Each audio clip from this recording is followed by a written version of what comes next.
Well, in problem number 27, we're asked to find the average value of a function over a given interval. So remember, our setup is going to be to integrate cosine of 1/2 x with respect to x from -4 to 0, and then let's divide by 4. And that's all we have to do. So we're going to end up with 1/4 times something evaluated from -4 to 0. First, let's integrate the cosine of 1/2 x. We'll do some scratch work on the side. Integral of cosine of 1/2 x can be found by using u substitution. If we let u equal 1/2 x, then du dx is 1/2, and du is 1/2 dx, and getting dx by itself will give us 2 times du equals dx.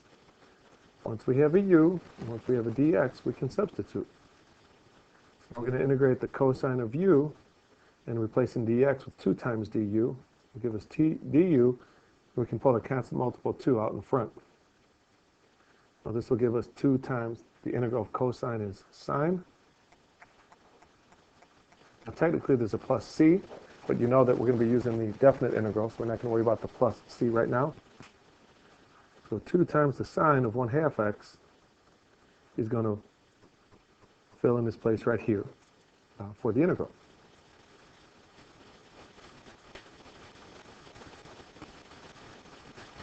Okay. Well, for starters, so that 1/4 times 2 will be 1/2. So we're going to end up with 1/2 of the sine of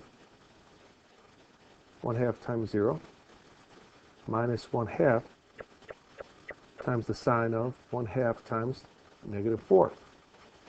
Okay. Well, for starters, half of 0 is 0, and the sine of 0 is 0. Oops.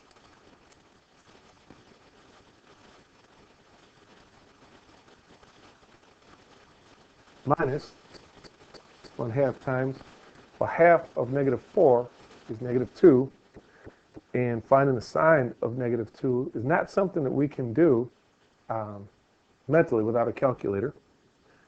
Okay.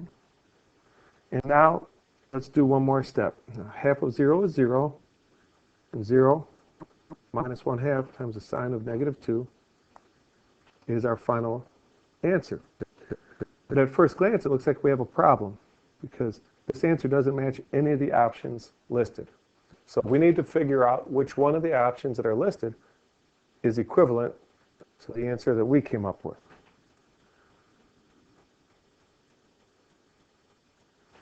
Okay, so let's just take a really quick look at a graph of a sine function. Just a rough sketch will do.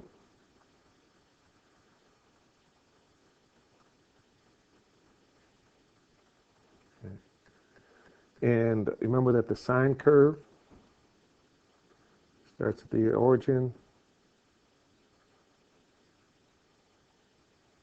and is periodic, cyclical. All right, so if you just remember, we usually break this down to pi over 2 here, pi radians there, 3 pi over 2 here, and 2 pi over there. Well, pi is about 3.14. So -2 pi is going to be over here somewhere before we move to the left and get to -pi. So this is a y value here that will tell us the sine of -2. Well, none of the inputs are negative, so let's see how this compares to the sine of +2. The sine of +2 is the opposite value of the sine of -2.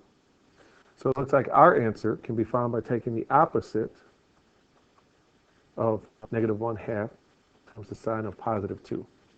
And this matches option letter E. Now this was a more complicated problem. On the right, small enough to fit things into this cramped space. and maybe scribbled. So if you had trouble understanding this problem, just ask about it in class or in seminar or after school sometime, and we can discuss this one further. Anyways, I hope you found this video helpful. Thank you for watching.